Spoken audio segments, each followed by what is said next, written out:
Welcome to another episode of the Property Nomads podcast, and we've got an absolute treat for you today, talking to Rachel Jensen of ECI Development. Rachel is the Vice President of Sales, also works in teak hardwoods as well. But today we're going to be focusing on the international property market, what's been going on abroad.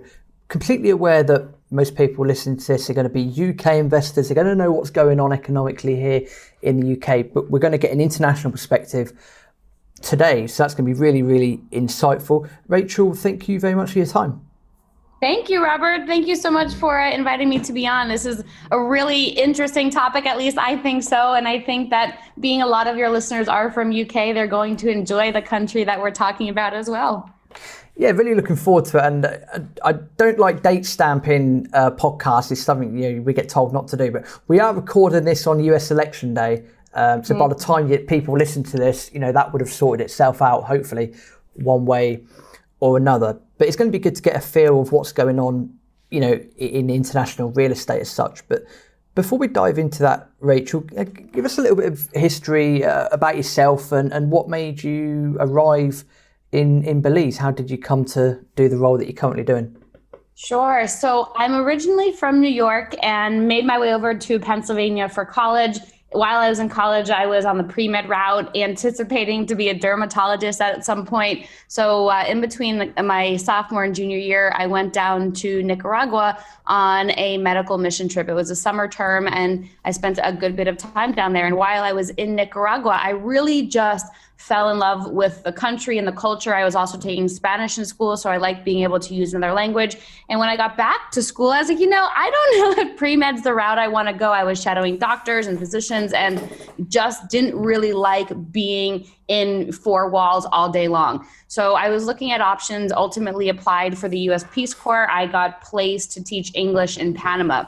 And during that time, I was graduating in May, would have been going up to Peace Corps in January. It left a good 6 months to actually do something. And so the career advisor who was on our trip down to Nicaragua a couple of years prior said, I know you really enjoyed your time in Nicaragua. There's a development company down there. They're taking interns for 3 months. Why don't you go down there, take an internship with them? You'll go back to the States, then go off to Panama for the Peace Corps. So I had taken no business courses. I was familiar with real estate in the sense that my grandfather was a real estate investor, but never took any business courses or any accounting or any of that when I was in school. So I was a little unsure of what I'd be doing during the internship, but I ended up getting accepted for the internship and anticipated to spend 3 months in Nicaragua and then come back to Panama or go to the States and then ultimately go back to Panama.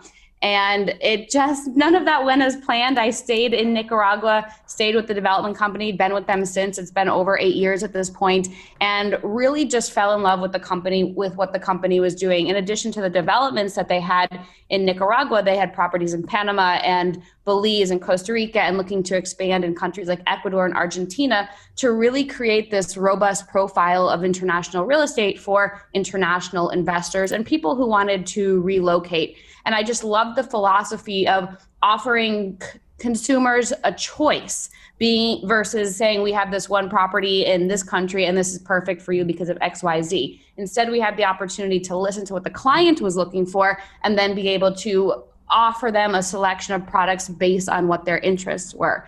So I fell in love with the company, what they were doing in the countries. After that internship, I took on a full-time position with them and was actually spending a lot of time here in Belize. And while I was in Belize, we were really starting to build our team here. We had a tired old resort that was operating, but we were starting to build one of our off-beach communities. So I came down to Belize frequently, from Nicaragua to Belize and back and forth, ultimately wanting to spend more time in Belize and needing to spend more time in Belize because we were building that team and putting together a group to have here on site.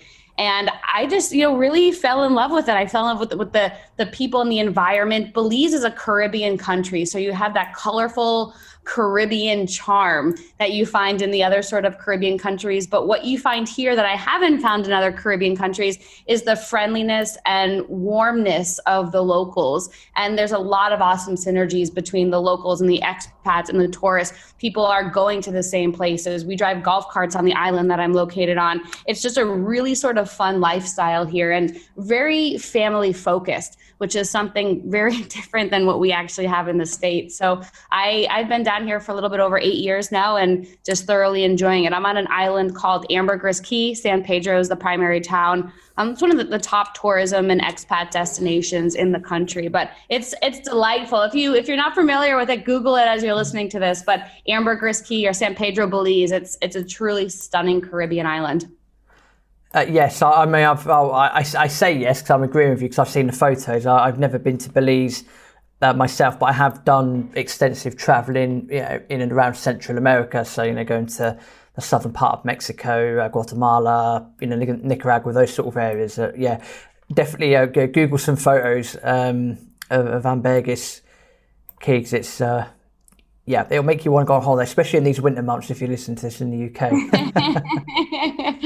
It's true. It's very, very true. Here we have that tropical climate. It's, mid 80s most of the year. During the winter months, it goes to low 80s, maybe high 70s. But it's a delightful place to be, especially as it's getting colder in those northern countries. Without a shadow of doubt. Rachel, to me, it's quite a fascinating backstory there, and you just touched on multiples of countries there, as well as, as you say, from New York, so you're very familiar with the United States, of course. In terms of how you found, and I'm just going to say from March 2020, because, COVID and all that mumbo jumbo, how have you found the market's reaction in general, and then the clients that you've been dealing with since March? What's their outlook been, and what sort of trends have you seen internationally? It's truly been incredible. When COVID hit and there were all of these lockdowns and people weren't able to travel. I mean, there was one point where I was like, I'm not going to have a job in a couple of months if this doesn't rebound, because we deal with a lot of clients who come to the country, want to see what they're investing in or own in, but it was the complete opposite. We have had more sales in the past 6-7 months than we've had since I've started with the company in 2012. And I think a lot of that is due to the fact that people want options.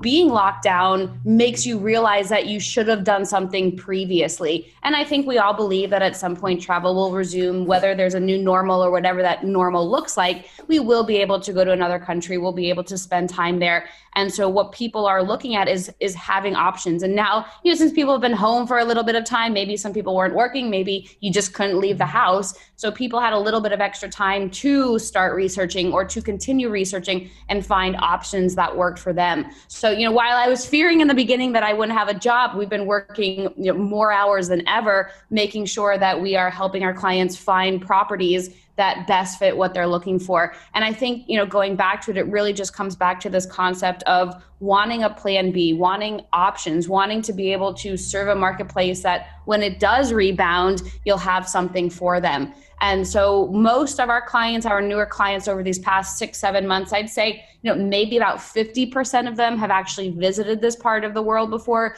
The other 50% are familiar with the country or have been doing research on the countries, have either heard about us through podcasts or other means, and are just looking to do something now. And I've had a lot of people say, well, I'm going to wait until the real estate market, goes down. We haven't seen a decrease in prices. We've actually seen some project stops just because they didn't have the funding lined up in order to continue with the development of it. But we have not seen prices decrease here. And a lot of the developments, if they had the opportunity to keep going, they would. Otherwise, they just pause and will resume as this new normal continues. But I haven't seen any of those killer deals that people have been waiting for. And so I think that now more than ever, it makes a lot of sense to just get yourself lined up with options overseas. And Belize is a former British colony. It's part of the Commonwealth now, and I think that because English is the official language here, it's built on the common law system. A lot of Americans, I can tell you that, and even people from Britain have been looking at Belize or moving to Belize or coming down here for some reason, because there is that familiarity concept as well. Totally understandable that, and that's something that Mike and I spoke about on a previous episode as well. It's quite a unique place, is Belize, just in terms of the fact that the main language is English, whereas everywhere else the main language is Spanish, certainly on the Central American plateau. I find a lot of interesting things. I think we could take a lot of interesting things from what you just said there, Rachel. But the question I wanted to ask you is, with your current client base that you've got, do you think a lot of people have been continuing to invest in real estate or purchase real estate in Belize also because they might be transferring their funds from, I don't know, let's say they might be taking their money out of the stock market, for example, and putting it into what they perceive as a more secure asset class? Do you think that's a fair thing to say? Oh, absolutely. And, it just goes back to that simple concept of diversification. And, today is US election day. I don't know what's going to happen to the stock market. I know that over the past 6-7 months, the stock market has done surprisingly well. So what we've seen, especially over the time that people are making money, is they're taking the profit out of the stock market and putting it towards a more solid investment. And, real estate is one of those investments that I'm very bullish on. My family, my grandfather, built his little empire by owning real estate. And so I see a lot of value in it personally. And so I think as a lot of people are looking at their options, they're looking, for a way to secure their funds. Nobody wants to keep all their funds in the bank. Nobody wants to put all of their funds in one place. And so to be able to just have a simple diversification method, and if you're able to do that in a beautiful country in paradise, maybe earn some rental income from it, then even better. But absolutely, I think that that's a big reason why people are moving funds outside of their home country, or at least outside of a banking institution or system, is because we just don't know what's going to be happening with those systems. Too true. It's quite almost scary, I think, what I think the world's going to sort of look like in a few years' time. And that's just from an economic, point of view. I think that's quite concerning. But I think I must be one of few people that can see that.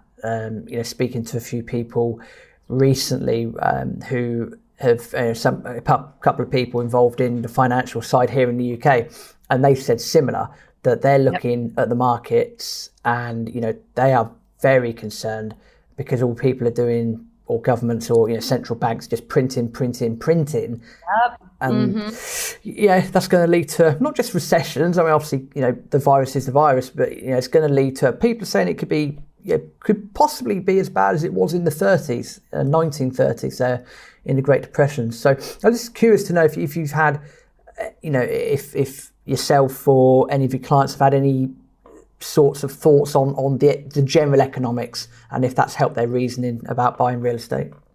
Oh, yes, absolutely. And I'm from the United States, and taxes, I don't know what it's like in the UK, but taxes always seem to come up in general conversations, regardless if you're having it with your grandparents, your best friends, regardless, people are always managing to bring up taxes. And when you look at the past 6-7 months and you have seen all of this new capital injected into the economy, one of the only ways they're going to be able to recoup that money is through an increase in taxes. So what we're seeing is, while a lot of people are thinking about their plan B, they're looking to have assets in another country, they're also looking at ownership of real estate as a landing pad, where if it just gets to be unbearable in their home country, if it's not a place, if it's not economically working out for them anymore, well, then at least they'll be able to move overseas or spend considerable amount of time in another country and be able to live in a place where they feel like they are financially able to afford.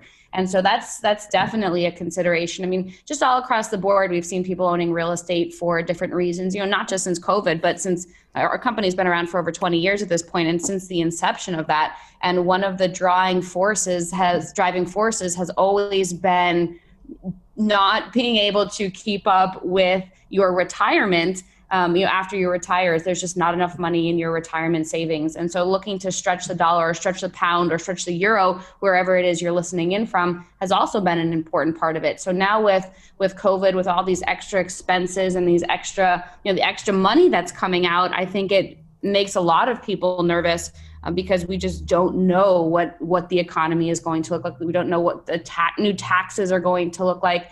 And so it's best just to say, all right, well, if I want to spend time in another country, if I'm able to, be a non-resident of my home country and become a resident somewhere else, that may be better for me financially. So we're seeing many different reasons why people are owning real estate overseas. Belize tends to be one of the most popular for many reasons. But, we talked about English and the common law. we do see that those are two of the biggest. It's comfortable. It's comforting to know that you know what sort of environment you're coming into. Moving on into a bit more about Belize itself, and again, we'll put links in the show notes. I mean, I'd always say to people, as lame as it sounds, go on Wikipedia the country, because Wikipedia normally comes up with some decent information there. But in terms of what's going on, my biggest question I'd have, Rachel, just off the back of what season it is out there, is people might be familiar of having 4 different seasons: spring, summer, winter, and autumn or fall, as you would say in the US. But when we're talking about sort of Central America, it's normally a wet season and a dry season. Could you just go through that? And is Belize hurricane prone? What sort of things do people have to look out for when they're thinking about investing in that area? Sure. So we are on the Caribbean side of Central America. We're located about 200 miles south of Cancun. If that helps put it into perspective, the country's small. I'd say about the size of Massachusetts. I apologize, that's a U.S. reference, but it's quite small. The general population is about 380,000 people. Give or take a little bit, but it's quite a small country. There are 6 different districts within the country, and there are different popular places for expats and tourists within Belize. The islands, Ambergris Caye, for example, Caye Caulker, San Ignacio, which is more a mainland jungle sort of setting, Placencia, which is on the mainland, a beach town, and then Corozal, which is a beach town over by the border of Mexico. And so because of our location geographically, we do get rainy season and we do get dry season. And typically from about July through about middle of November, it is considered rainy season. And we do get hurricanes every now and again. I think when you're looking at international real estate, it is important to know where you're located in the world and what sort of natural disasters could happen there. And, it's not uncommon in the States. We have earthquakes in California. We have hurricanes in Louisiana and Texas and Florida.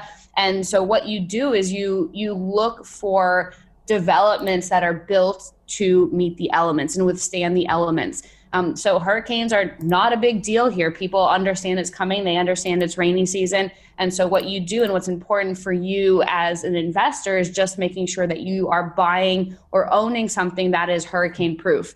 And there's a great guide that we like to reference. It's called the Global Property Resource Kit or the Consumer Resource Guide. It's the same document, but within that guide, we have 15 must-ask questions when looking at property overseas. And it covers these sort of questions, things that you may not think to ask when you're looking at property in another country. And you're able just to go to the show notes and you can get the link for that Global Property Resource Kit directly, which has those 15 must-ask questions. But, these are considerations you do have to think about when you're looking for property abroad. Our company believes in longevity, and we've been around for over 2 decades at this point. And so when we're building in another country, it's important for us to build to the standards to be able to withstand the elements around us. So all the properties are built hurricane proof. Nicaragua, the properties are built to seismic standards. It's just the reality of where you live. But I think that, that's obviously something to consider when you're looking at property in Belize, and also understand, especially if you're coming from a developed nation, that Belize is a developing country. I know people would say third world. I think they've changed that term to be developing nation. But regardless, you understand what I'm saying is doesn't quite have the infrastructure that places in the UK have or places in North America have. So you just have to understand that too, as you're coming down, where we're located, I'm on Ambergris Caye, and here, because it is such a popular tourism location, we tend to see that more resources are put into developing the island. So we have fiber optic internet, we have hot and cold water. It sounds so silly to say, but when you're looking at different developments, especially in developing countries, having the hot and cold water is not standard. So you need to make sure you're asking those questions. That's in the Global Property Resource Kit too. But, just going into that, and if you're planning to live in these countries, understand, this is one of my favorite phrases that my friend told me when I first moved to Belize, is pack your patience. Pack your patience, understand that processes and procedures are still being worked out. Belize is a young country. They gained their independence from Britain in 1981. So there's still a lot that they're sort of figuring out. They've luckily been smart about the development and the structure of their government by just kind of cherry picking the laws that they liked from other countries, but do understand that it is young and there is still the kinks that are being worked out. Things take a little bit longer. There may be a few more potholes than you're used to, but you got to look at it like an adventure. It's a fantastic place. And because it is still fairly primitive to some degree, that means there's also really great opportunity for forward-thinking investors and people who like to get in before the market plateaus. Like Costa Rica, for example. I mean, Costa Rica has been in the marketplace for 25, 30 years. And a lot of people, when they think of Central America, their mind goes to Costa Rica because it's been around for so long. But when you get to actually looking at property there, you realize it's fairly expensive because it has been so exposed to the marketplace over the years. So if you're a forward-thinking investor, you see opportunity before it explodes, then I think that Belize is a place you'd certainly want to consider. Just for UK listeners as well, I have to point out, you mentioned Belize being roughly the size of Massachusetts. To put a UK perspective on that is just a little bit bigger than what Wales is. So just so you have a rough idea of the size of Belize. In terms of, you mentioned there Costa Rica as well, and as something I noticed traveling actually through there in 2015, is that going from Panama into Costa Rica, everything in Costa Rica was just a lot more expensive. Well, nothing wrong with that, to be fair. Then popping into Nicaragua, and this was talking to other travellers at the time, that people were saying that Nicaragua is equally as good, if not better, than Costa Rica, because it has everything that Costa Rica has. It's just relatively less known. So I think, is that a fair comparison to say about Belize as well, that everything's there and it's developing, but it's just not as well known or as well tested as Costa Rica? Yes. And, I would say probably, more of a better comparison would even be like a Bermuda or Aruba, like before Bermuda and Bahamas and Aruba were what they are today. I mean, think about it 20, 25 years ago. Belize, it's still in that development stage for sure. And when I say compare it to Aruba or Bahamas, it's not, an equal comparison in the sense because those countries are much further along than Belize, but it's as if you were looking at those countries 20, 25 years ago. Like I know you look at real estate in Aruba or real estate in Bahamas now, and for a nice piece of real estate, whether overlooking the beach or just a couple of blocks from the beach, it's expensive. And expensive is a relative term, but when we were doing some market research for properties in Bahamas and for our Marriott project here, there's the Atlantis. I'm guessing most people have heard about the Atlantis. It was recently branded a Marriott, but there was a one bedroom, one bath studio set up that was for sale at the Atlantis waterfront, and it was being offered for a little bit less than $6,000 US. So sorry, I don't have that in pounds, but $600,000 US is what that was going for. And then when we look at the Marriott project here, the Marriott Residences and Resort, there's beachfront studios roughly the same size for about $300,000. So there's still a significant amount of opportunity. And I think comparing Costa Rica to Nicaragua is definitely fair. They have very similar geographies. Nicaragua is a fraction of what Costa Rica costs. And then when you compare Belize to other Caribbean nations, you do see that there's a fraction of the cost there too. So Belize, it's an interesting place. It's very quirky is how I describe it. We don't have chain stores. I apologize that I don't know all of the stores in UK, but in the States we have Walmarts and Costco's or Sam's Club where you buy items in bulk. And we just don't have that here. We don't have chain stores. We had Subway at one point in Belize City years ago. It didn't work. The franchise pulled out of the country. And since then we've had mock franchises. We have, instead of Starbucks, there's Marbucks. Instead of Subway, there was Subaway, and Subaway sold sandwiches and heroes. So that's the quirkiness that we see here, and it's definitely moving towards a developed country, but not quite there yet. But as a result, it means there's a tremendous opportunity for investors and people who are looking for a lifestyle that is a little bit more adventurous. I love the idea of Marbucks because obviously Mar in Spanish is sea, isn't it? So it is. That's yep. Fantastic. Yep, exactly. And it's beautiful. Guess what they serve there? Coffee and pastries. So it's a lot of fun. You see that sort of quirkiness here in the country in Belize, but it's small and it's a charming place. And because it is a Caribbean country, you do have the colorful community. You have the brightly painted, colored houses and shops. And we, like I said before, I'm on an island, and we're an island about 40 miles off the coast of Belize mainland. And on the island here, we drive golf carts. That's our primary mode of transportation. People drive or ride bikes or walk. They're minimal privately owned cars. The bigger cars are a lot more difficult to get on the island. And so it's just this really charming, cute place. And also, I think one of the biggest draws here, and really what got this island on the map, is the fact that the Belize, or the barrier reef, there's the barrier reef that parallels the island here, and it parallels down to Honduras and Roatan as well. But because we have the reef, I mean, I look out of our office window here, and the reef is about a quarter mile off the coast of our Ambergris Key shoreline. So as you look out, you can see the waves that are coming in from the reef, and it's just spectacular. But that reef is a huge draw for people, the fishermen and the divers and snorkelers. You go out on any given day to any of the about over 100 dive and snorkel sites, and you will see a tremendous amount of fish and the nurse sharks and stingrays and turtles, sea turtles and starfish and seahorses. And that's, pretty much a generality of what you would see just going out on a normal snorkel. So it draws a lot of people in for that reason. But as a result of it being such a friendly and welcoming place, we've seen a lot of, families and non-water people come down as well, just to get some R&R. With regards to research and people, I know people that get concerned about moving, 20 minutes down the road in the same city, let alone, moving to a different country. But do you find with your clients who, they sound like they're economically astute, which is fantastic because, they can see what's coming as well. But do you find that a lot of them have a lot of fears about moving abroad, or are you able to help educate people and help facilitate processes like looking at dual citizenship and things like that?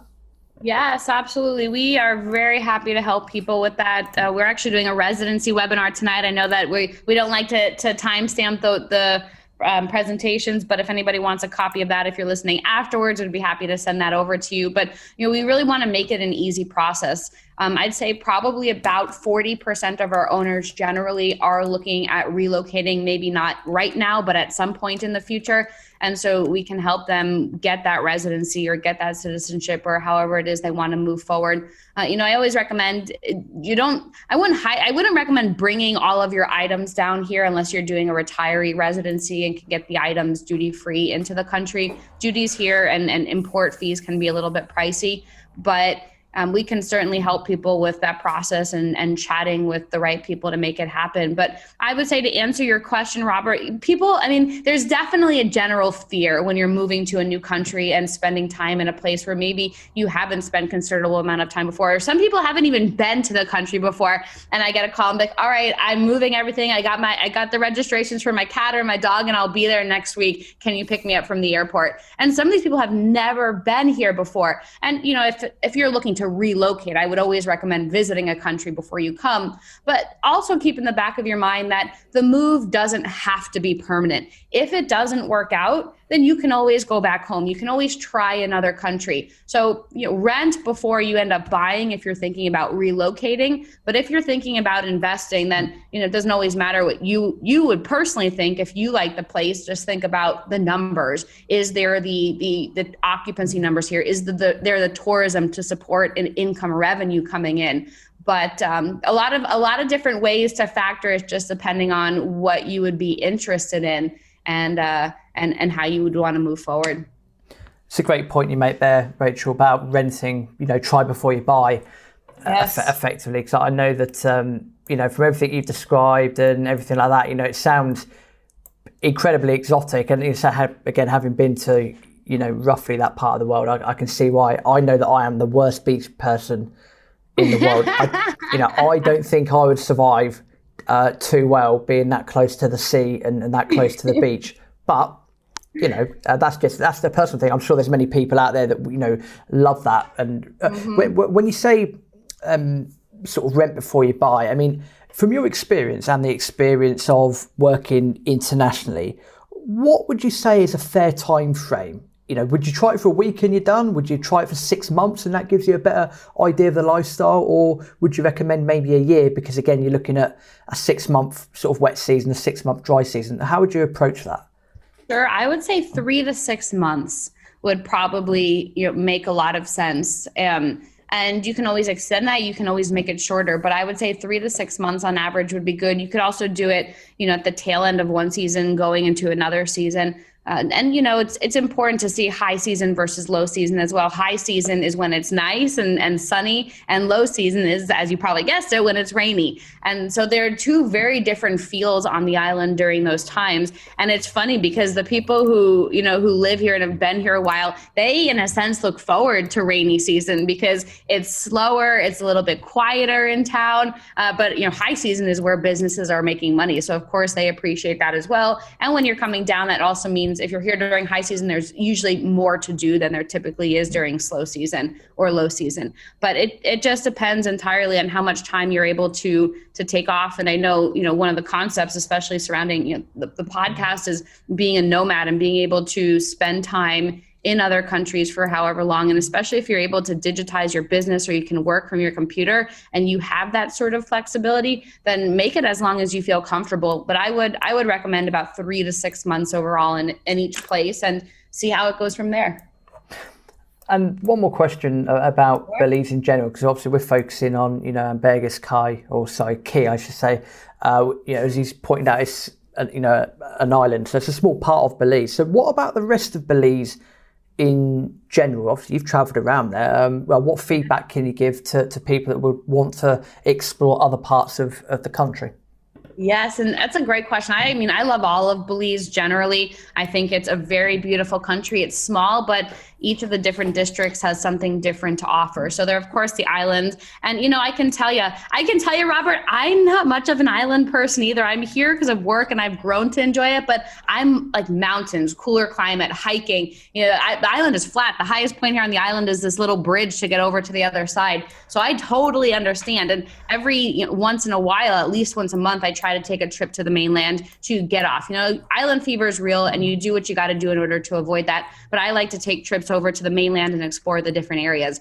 And one of my favorite, and I think one that tends to be popular with folks, is the Cayo district. It's more of the jungly, a little bit of a cooler climate. You have rivers there and this jungle sort of landscape. San Ignacio is the primary town there in Cayo. And so that's where you tend to find a lot of these really awesome hotels and resorts and even just general places for people to stay for a longer period of time or a shorter period of time, just depending on what you're looking to accomplish.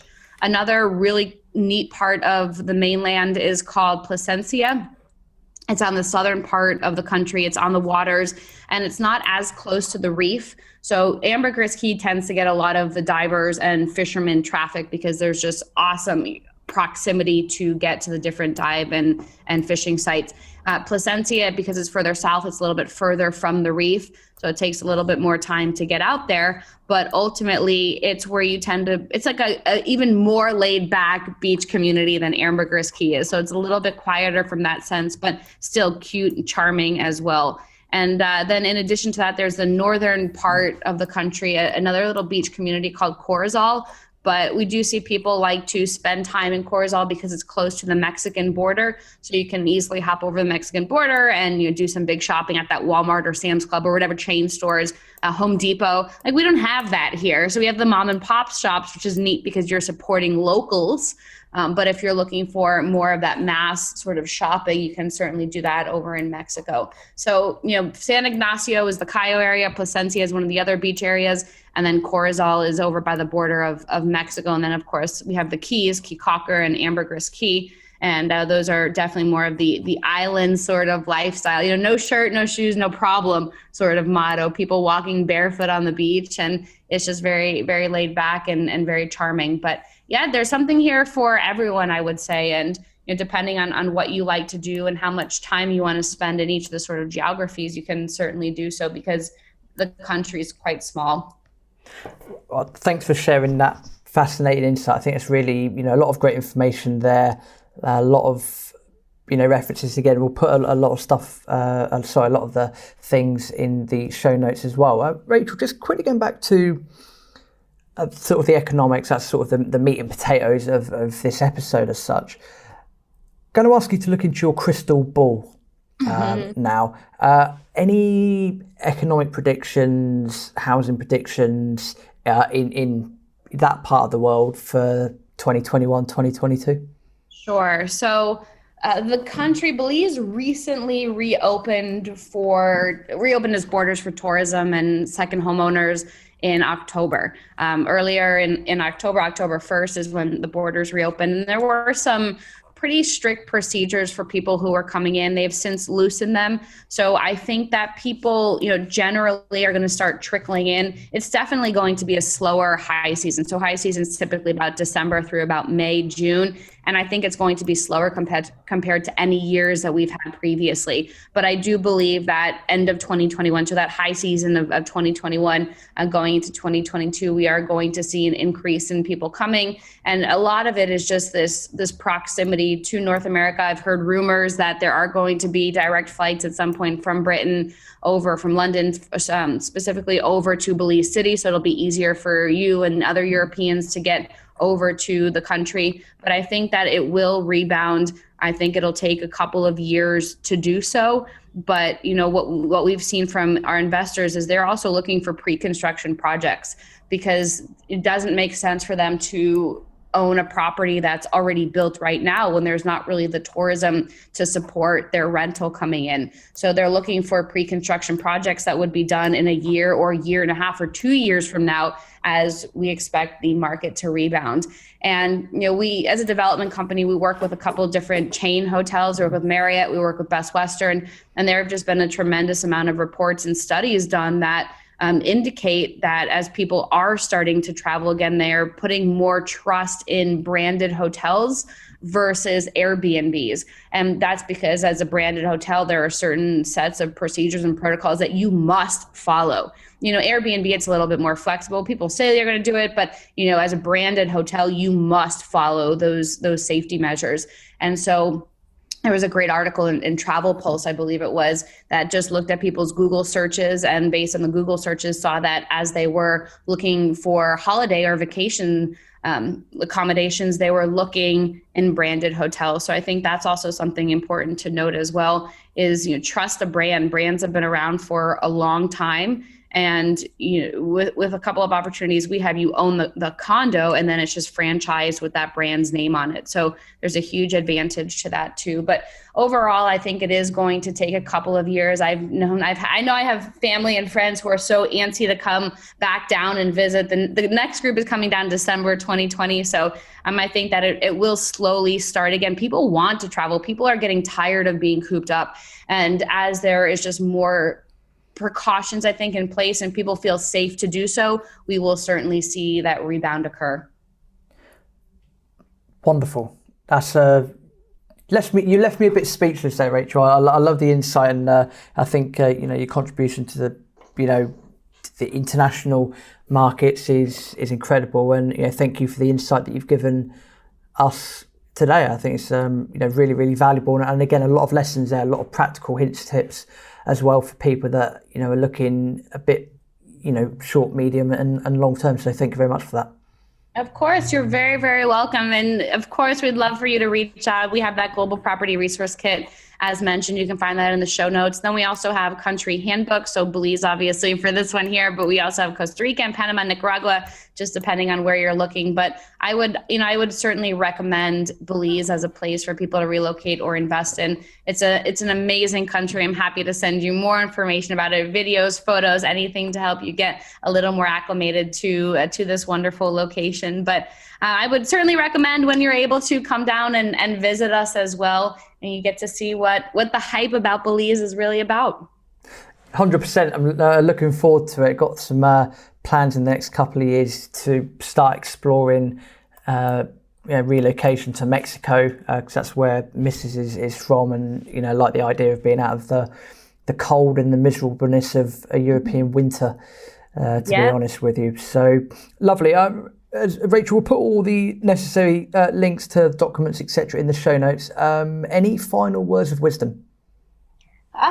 Nothing specific, but just generally, I think that, of course, you're wise for listening to podcasts like this. And Robert, you're doing a great job at getting awesome information out there for people to listen to and tune into. And at the end of the day, when we're looking at our portfolios and understanding what the next best step is, remember diversification. And we hear that all the time. We hear the old adage, don't put all of your eggs in one basket. And I think now, as we see the world as a changing place and it's becoming, in a sense, a lot more global, it's easy, not always easy, but easier to access opportunities. And I know when I first started looking at property, I was in the States and, I loved going to open houses. I would be like 5 years old and going to open houses with my mom, and we weren't even in the market for a new house, but we just really enjoyed doing that.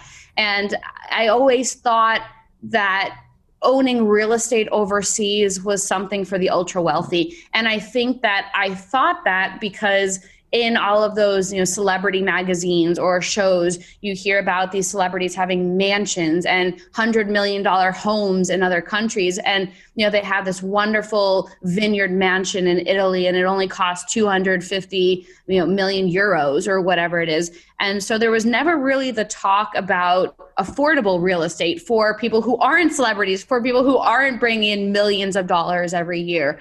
And I think that's, one reason why I was drawn to this company, at least, is there's real estate that's affordable for people. There's financing available for folks. And so it just makes it a lot more easier to access, and makes it, fun as well, because you realize that you can get involved in the real estate market. You can own properties by the beach or on the beach, and it doesn't have to be, completely out of your price range. It's affordable and it can be attainable as well.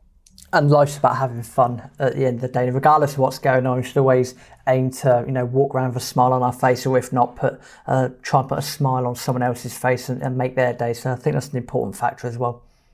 Exactly. Yeah, that's exactly right. So with that being said, we'll make sure that there are the show notes. We'll have the Belize handbook for you all, and then the Global Property Resource Kit if anybody who's listening is interested in seeing that. But they're great resources. One of our big goals for our company is to make sure that we're educating first and foremost, because if you're not familiar with the country, or you just want to learn more about it, that's human nature to be curious about these locations. We have resources. Read the material, read the white papers, read the resource guides, and I think that you'll be thoroughly impressed. I totally agree. I've had a good read through all of them myself, and I can highly recommend them, having done that as well. Rachel, it's a massive thank you for your time. Thank you for shedding some light on what's going on internationally, and I look forward to catching up in Belize as and when time allows us to do so. Fantastic. Well, looking forward to it, Robert. Thank you, everybody, for listening, and hoping to see you in sunny Caribbean Belize at some point. Bye-bye.